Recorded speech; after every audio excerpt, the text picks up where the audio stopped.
Hello friend, स्वागत है आपका अपने चैनल लास्ट क्लास में। आज के इस वीडियो में विज्ञान का एक मॉडल पेपर सॉल्व करेंगे। इस मॉडल पेपर में 48 ऑब्जेक्टिव प्रश्न रहेगा जो आपके फाइनल बोर्ड परीक्षा के लिए काफ़ी महत्वपूर्ण रहेगा। तो एक भी प्रश्न आप लोग इसकी मत कीजिएगा। वीडियो को प्लीज़ आप लोग शुरू से लेके अंत तक देखिएगा। और अभी तक आप हमारे व्हाट्सएप ग्रुप में नहीं जुड़े हैं तो ये हमारा व्हाट्सएप नंबर है 87 89 30 73 04। इस पे आपको बोलना है कि सर हमें ग्रुप में जोड़ दीजिए, तो हम आपको ग्रुप में जोड़ देंगे। तो आइए शुरू करते हैं पहले नंबर प्रश्न से। तो पहला नंबर प्रश्न है कि आम मीटर से निम्नलिखित में से किसे मापा जाता है। काफ़ी महत्वपूर्ण प्रश्न है। यहाँ पे आपको बताना है कि आम मीटर से किसे मापते हैं। तो धारा को मापते हैं। यहाँ पे ए वाला ऑप्शन बिल्कुल ही सही हो जाएगा। और विद्युत धारा का एसआई मात्रक क्या होता है? एम्पियर होता है। इसे आपको याद रखना है। और विद्युत आवेश का एसआई मात्रक कूलाम्ब होता है। और विद्युत शक्ति का एसआई मात्रक वाट होता है। और विद्युत विभव का एसआई मात्रक वोल्ट होता है। तो इसे भी साथ में आपको याद रखना है। आइए देखते हैं अगला प्रश्न। दो नंबर प्रश्न है कि वह उपकरण जो विद्युत ऊर्जा को यांत्रिक ऊर्जा में बदलता है वह है। काफ़ी महत्वपूर्ण प्रश्न है। यहाँ पे आपको बताना है कि वो कौन सा उपकरण है जो विद्युत ऊर्जा को यांत्रिक ऊर्जा में बदलता है। तो विद्युत मोटर बदलता है, इसे आपको याद रखना है। यहाँ पे बी वाला ऑप्शन बिल्कुल ही सही हो जाएगा। आइए देखते हैं अगला प्रश्न। 3 नंबर प्रश्न है कि स्विच लगाए जाते हैं। ये भी काफ़ी महत्वपूर्ण प्रश्न है। यहाँ पे आपको बताना है कि स्विच किस तार में लगाए जाते हैं। तो स्विच गर्म तार में लगाए जाते हैं। यहाँ पे बी वाला ऑप्शन बिल्कुल ही सही हो जाएगा। और गर्म तार किस रंग का होता है? तो लाल रंग का होता है, इसे आपको याद रखना है। और ठंडा तार किस रंग का होता है? तो काले रंग का होता है, इसे आपको याद रखना है। और भू योजित तार यानी भू संपर्क तार किस कलर का होता है? तो हरे रंग का होता है। तो इसे भी साथ में आपको याद रखना है। आइए देखते हैं अगला प्रश्न। 4 नंबर प्रश्न है कि अम्ल का पीएच मान होता है। यहाँ पे आपको बताना है कि अम्ल का पीएच मान कितना होता है। तो अम्ल का पीएच मान 0 से लेके 7 के बीच में होता है, यानी 7 से कम होता है। तो यहाँ पे ए वाला ऑप्शन बिल्कुल ही सही हो जाएगा। और क्षार का पीएच मान कितना होता है? तो 7 से अधिक होता है, इसे आपको याद रखना है। और किसी उदासीन विलयन का पीएच मान 7 होता है, तो इसे भी साथ में आपको याद रखना है। आइए देखते हैं अगला प्रश्न। 5 नंबर प्रश्न है कि क्रायोलाइट किस धातु का अयस्क है। यहाँ पे आपको बताना है कि क्रायोलाइट किस धातु का अयस्क है। तो ये एल्यूमिनियम धातु का अयस्क है। यहाँ पे सी वाला ऑप्शन बिल्कुल ही सही हो जाएगा। एक प्रश्न ये भी पूछे जाते हैं कि हेमेटाइट किस धातु का अयस्क है। तो लोहा का अयस्क है, तो इसे भी साथ में आपको याद रखना है। आइए देखते हैं अगला प्रश्न। 6 नंबर प्रश्न है कि प्रकाश संश्लेषण की क्रिया होती है। यहाँ पे आपको बताना है कि प्रकाश संश्लेषण की क्रिया किस में होती है। तो हरे पेड़ पौधों में होती है। यहाँ पे सी वाला ऑप्शन बिल्कुल ही सही हो जाएगा। और प्रकाश संश्लेषण की क्रिया में किस गैस का उपयोग होता है? तो कार्बन डाइऑक्साइड गैस का उपयोग होता है। और प्रकाश संश्लेषण के द्वारा कौन सा गैस बाहर निकलता है? तो ऑक्सीजन गैस बाहर निकलता है। तो इसे भी साथ में आपको याद रखना है। आइए देखते हैं अगला प्रश्न। 7 नंबर प्रश्न है कि किसे रासायनिक दूध कहा जाता है। यहाँ पे आपको बताना है कि किसे रासायनिक दूध कहा जाता है। तो हार्मोन को रासायनिक दूध कहा जाता है। यहाँ पे सी वाला ऑप्शन बिल्कुल ही सही हो जाएगा। और किस हार्मोन के कारण से डायबिटीज यानी शुगर रोग होता है? तो इंसुलिन हार्मोन के कारण से डायबिटीज या शुगर रोग होता है। तो इसे भी साथ में आपको याद रखना है। आइए देखते हैं अगला प्रश्न।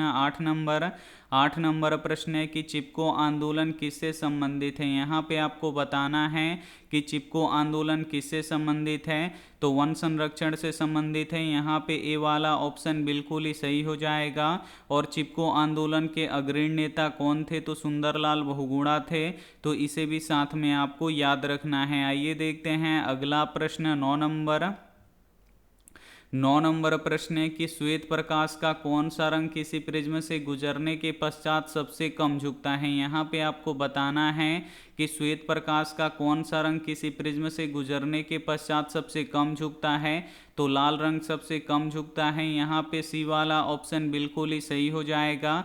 और बैगनी रंग सबसे अधिक झुकता है, तो इसे भी साथ में आपको याद रखना है। आइए देखते हैं अगला प्रश्न 10 नंबर प्रश्न है कि निकट दृष्टि दोष को किस लेंस के उपयोग द्वारा संशोधित किया जा सकता है। यहाँ पे आपको बताना है कि निकट दृष्टि दोष को दूर करने के लिए किस लेंस का उपयोग किया जाता है, तो अवतल लेंस का उपयोग किया जाता है। यहाँ पे ए वाला ऑप्शन बिल्कुल ही सही हो जाएगा। एक प्रश्न ये भी पूछा जाता है कि दूरदृष्टि दोष को दूर करने के लिए किस लेंस का उपयोग किया जाता है, तो उत्तल लेंस का उपयोग किया जाता है, तो इसे भी साथ में आपको याद रखना है। आइए देखते हैं अगला प्रश्न 11 नंबर प्रश्न है कि हमारे घरों में जो विद्युत आपूर्ति की जाती है वह, यहाँ पे आपको बताना है कि हमारे घरों में जो विद्युत आपूर्ति की जाती है वो 220 वोल्ट पर प्रत्यावर्ती धारा होती है। यहाँ पे सी वाला ऑप्शन बिल्कुल ही सही हो जाएगा।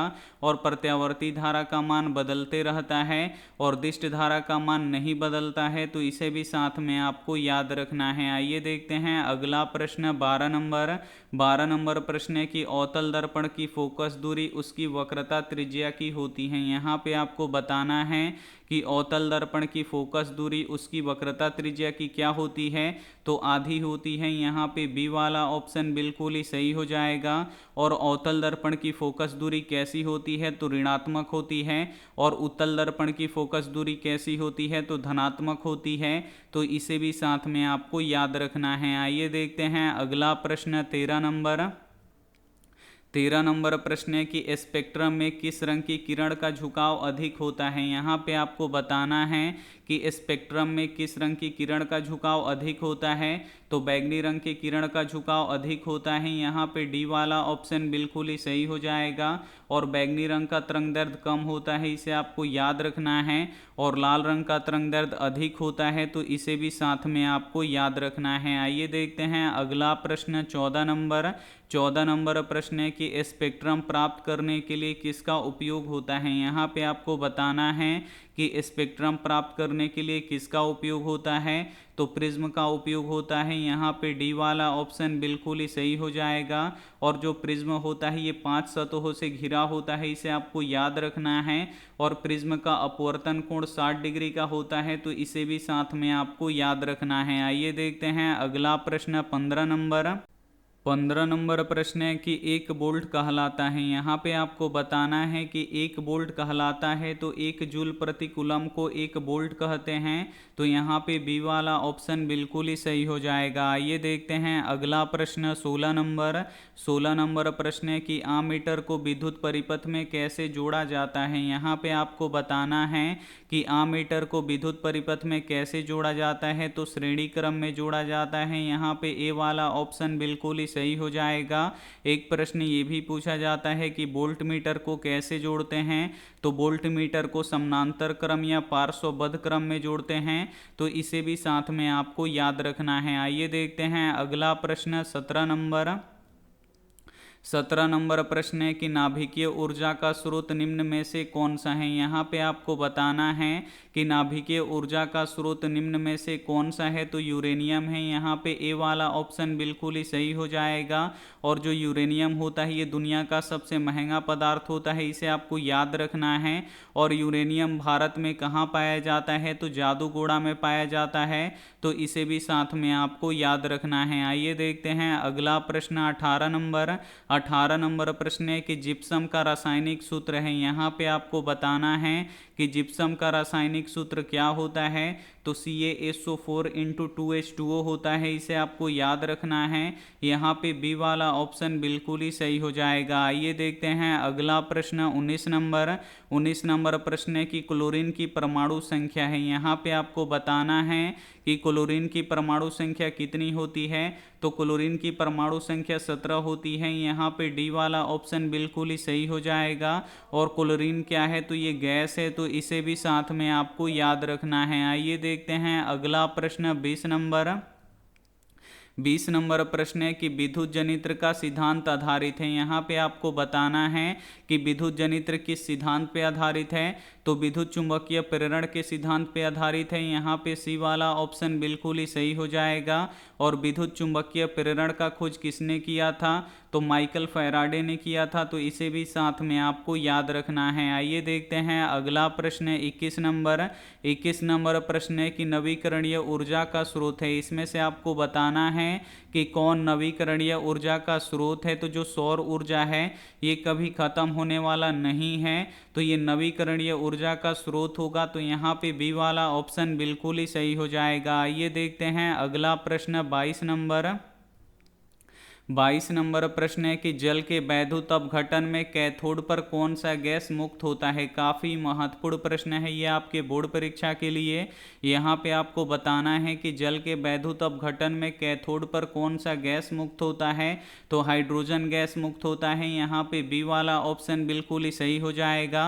और एनोड पे कौन सा गैस मुक्त होता है, तो ऑक्सीजन गैस मुक्त होता है। तो इसे भी साथ में आपको याद रखना है। आइए देखते हैं अगला प्रश्न 23 नंबर प्रश्न है कि बेकिंग सोडा का रासायनिक सूत्र है। यहाँ पे आपको बताना है कि बेकिंग सोडा यानी खाने वाला सोडा का रासायनिक सूत्र क्या होता है, तो NaHCO3 होता है। इसे आपको याद रखना है। यहाँ पे ए वाला ऑप्शन बिल्कुल ही सही हो जाएगा। आइए देखते हैं अगला प्रश्न 24 नंबर। 24 नंबर प्रश्न है कि कौन से पदार्थ नीले लिटमस पत्र को लाल कर देता है। यहाँ पे आपको बताना है कि कौन सा पदार्थ नीले लिटमस पत्र को लाल कर देता है। तो जो अम्ल होता है ये नीले लिटमस पत्र को लाल कर देता है। यहाँ पे ए वाला ऑप्शन बिल्कुल ही सही हो जाएगा।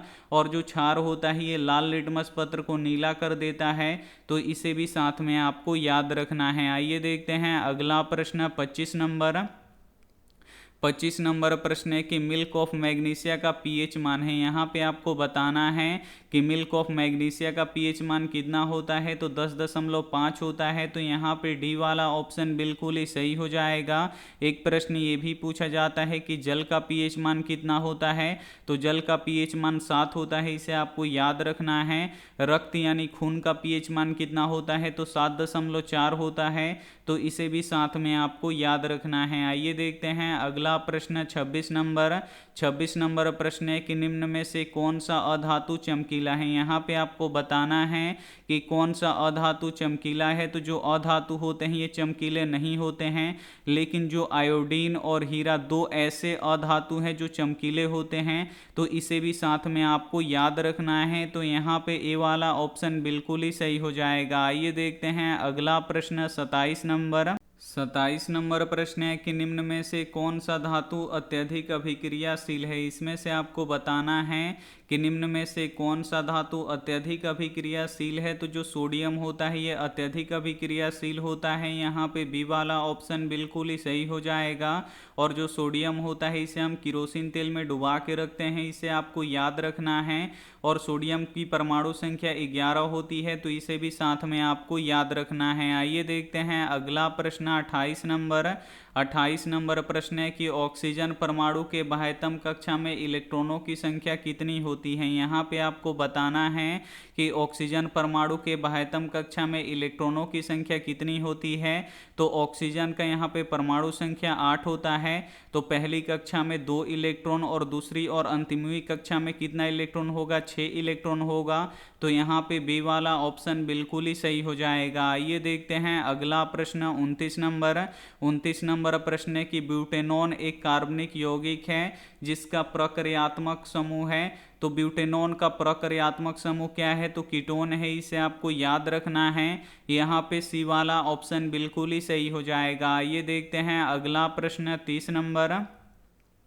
30 नंबर प्रश्न है कि पौधों में श्वसन किस भाग में होता है। काफ़ी महत्वपूर्ण प्रश्न है। यहाँ पे आपको बताना है कि पौधों में श्वसन किस भाग में होता है, तो पत्तियों में होता है। इसे आपको याद रखना है। यहाँ पे सी वाला ऑप्शन बिल्कुल ही सही हो जाएगा। और पेड़ पौधों की पत्तियां हरा किसके कारण से दिखाई देती हैं, तो क्लोरोफिल के कारण से दिखाई देती हैं। तो इसे भी साथ में आपको याद रखना है। आइए देखते हैं अगला प्रश्न 31 नंबर। 31 नंबर प्रश्न है कि डेंगू उत्पन्न करने वाला मच्छर किस तरह के जल में रहता है। यहाँ पे आपको बताना है कि डेंगू उत्पन्न करने वाला मच्छर किस तरह के जल में रहता है, तो साफ जल में रहता है। यहाँ पे ए वाला ऑप्शन बिल्कुल ही सही हो जाएगा। एक प्रश्न ये भी पूछा जाता है कि जो मलेरिया उत्पन्न करने वाले मच्छर होते हैं वो किस तरह के जल में रहते हैं, तो गंदा जल में रहते हैं, तो इसे भी साथ में आपको याद रखना है। आइए देखते हैं अगला प्रश्न 32 नंबर प्रश्न है कि प्रोटोजोआ अपशिष्ट पदार्थों का निष्कासन कैसे करता है। यहाँ पे आपको बताना है कि प्रोटोजोआ अपशिष्ट पदार्थों का निष्कासन कैसे करता है, तो विसरण के द्वारा करता है, इसे आपको याद रखना है। यहाँ पे ए वाला ऑप्शन बिल्कुल ही सही हो जाएगा। आइए देखते हैं अगला प्रश्न 33 नंबर प्रश्न है कि समूह के ऊपर से नीचे जाने पर परमाणु आकार में क्या परिवर्तन होता है, तो परमाणु आकार बढ़ता है यानी परमाणु साइज बढ़ता है, इसे आपको याद रखना है। यहाँ पे ए वाला ऑप्शन बिल्कुल ही सही हो जाएगा। एक प्रश्न ये भी पूछा जाता है कि आधुनिक आवर्त सारणी किसने बनाया, तो मोसले ने बनाया, तो इसे भी साथ में आपको याद रखना है। आइए देखते हैं अगला प्रश्न 34 नंबर प्रश्न है कि कौन सा एंजाइम इमल्सीकृत वसा का पाचन करता है। यहाँ पे आपको बताना है कि कौन सा एंजाइम इमल्सीकृत वसा का पाचन करता है, तो लाइपेज करता है। यहाँ पे सी वाला ऑप्शन बिल्कुल ही सही हो जाएगा। आइए देखते हैं अगला प्रश्न 35 नंबर प्रश्न है कि लाल रक्त कणिकाओं को लाल कौन बनाता है। यहाँ पे आपको बताना है कि लाल रक्त कणिकाओं को लाल कौन बनाता है, तो लोहा के यौगिक बनाते हैं। यहाँ पे बी वाला ऑप्शन बिल्कुल ही सही हो जाएगा। आइए देखते हैं अगला प्रश्न 36 नंबर प्रश्न है कि इनमें से कौन फल पकाने के लिए प्रयुक्त होते हैं। यहाँ पे आपको बताना है कि किस हार्मोन का उपयोग हम फल पकाने के लिए करते हैं, तो एथिलीन का उपयोग करते हैं। यहाँ पे सी वाला ऑप्शन बिल्कुल ही सही हो जाएगा। एक प्रश्न ये भी पूछा जाता है कि पेड़ पौधों का जो वृद्धि हार्मोन होता है वो कौन होता है, तो ऑक्सिन और जिब्रेलिन्स होता है, तो इसे भी साथ में आपको याद रखना है। आइए देखते हैं अगला प्रश्न 37 नंबर प्रश्न है कि वह प्रक्रम जिसके द्वारा जीव अपने जैसी संतानों की उत्पत्ति करते हैं, तो उसे क्या कहते हैं, तो उसे जनन कहते हैं। यहाँ पे ए वाला ऑप्शन बिल्कुल ही सही हो जाएगा। एक प्रश्न ये भी पूछा जाता है कि जनन कितने प्रकार के होते हैं, तो जनन 2 प्रकार के होते हैं। पहला होता है लैंगिक जनन और दूसरा होता है अलैंगिक जनन, तो इसे भी साथ में आपको याद रखना है। आइए देखते हैं अगला प्रश्न 38 नंबर प्रश्न है कि सामान्य प्रंकुंचन दाब होता है। यहाँ पे आपको बताना है कि सामान्य प्रंकुंचन दाब कितना होता है, तो 120 mmHg होता है। यहाँ पे सी वाला ऑप्शन बिल्कुल ही सही हो जाएगा। एक प्रश्न ये भी पूछा जाता है कि अनुशीतलन दाब कितना होता है, तो 80 mmHg होता है, तो इसे भी साथ में आपको याद रखना है। आइए देखते हैं अगला प्रश्न 39 नंबर प्रश्न है कि पतियों में प्रकाश संश्लेषण द्वारा बना भोजन पादप के अन्य भागों में किसके द्वारा भेजा जाता है, तो भोजन का परिवहन कौन करता है, तो फ्लोएम करता है। यहाँ पे बी वाला ऑप्शन बिल्कुल ही सही हो जाएगा। और पेड़ पौधों में जल का परिवहन कौन करता है, तो जाइलम करता है, तो इसे भी साथ में आपको याद रखना है। आइए देखते हैं अगला प्रश्न 40 नंबर प्रश्न है कि उस पौधे का नाम बताइए जो कलम द्वारा कायिका प्रबंधन को प्रदर्शित करता है। यहाँ पे आपको बताना है कि उस पौधे का नाम बताइए जो कलम द्वारा कायिका प्रबंधन को प्रदर्शित करता है, तो गुलाब प्रदर्शित करता है। यहाँ पे बी वाला ऑप्शन बिल्कुल ही सही हो जाएगा। गुलाब का कलम होता है, अगर इसके दाढ़ी को हम चाहेंगे तो काट के दूसरे जगह पे लगा सकते हैं, तो यहाँ पे बी वाला ऑप्शन बिल्कुल ही सही हो जाएगा। आइए देखते हैं अगला प्रश्न है 41 नंबर प्रश्न है कि कालाजार बीमारी किस रोगजनक के कारण से होता है। यहाँ पे आपको बताना है कि कालाजार बीमारी किस रोगजनक के कारण से होता है, तो लेमनीसिया के कारण से होता है। यहाँ पे बी वाला ऑप्शन बिल्कुल ही सही हो जाएगा। आइए देखते हैं अगला प्रश्न 42 नंबर प्रश्न है कि 2 तंत्रिका कोशिका के मध्य खाली स्थान को क्या कहते हैं। काफ़ी महत्वपूर्ण प्रश्न है। यहाँ पे आपको बताना है कि 2 तंत्रिका कोशिका के मध्य खाली स्थान को क्या कहते हैं, तो तो सिनेप्टिक दरार या सिनेप्स कहते हैं, इसे आपको याद रखना है। यहाँ पे बी वाला ऑप्शन बिल्कुल ही सही हो जाएगा। और शरीर की सबसे लंबी कोशिका कौन सी होती है, तो तंत्रिका कोशिका होती है, तो इसे भी साथ में आपको याद रखना है। आइए देखते हैं अगला प्रश्न 43 नंबर। 43 नंबर प्रश्न है कि निम्न में से कौन मानव में मादा जनतंत्र का भाग नहीं है। यहाँ पे आपको बताना है कि इसमें से कौन मादा जनतंत्र का भाग नहीं है। जो शुक्रवाहिका होती है ये पुरुषों का भाग होता है, मादा जनतंत्र का भाग नहीं होता है। तो यहाँ पे सी वाला ऑप्शन बिल्कुल ही सही हो जाएगा। आइए देखते हैं अगला प्रश्न 44 नंबर। 44 नंबर प्रश्न है कि पराग कोश में होते हैं। यहाँ पे आपको बताना है कि पराग कोश में क्या होते हैं, तो पराग कोश में परागकण होते हैं। यहाँ पे डी वाला ऑप्शन बिल्कुल ही सही हो जाएगा। और स्त्रियों में अंडाशय की संख्या कितनी होती है, तो 2 होती है, तो इसे भी साथ में आपको याद रखना है। आइए देखते हैं अगला प्रश्न 45 नंबर। 45 नंबर प्रश्न है कि जंतुओं में वृद्धि हार्मोन स्रावित होता है। काफ़ी महत्वपूर्ण प्रश्न है ये आपके बोर्ड परीक्षा के लिए।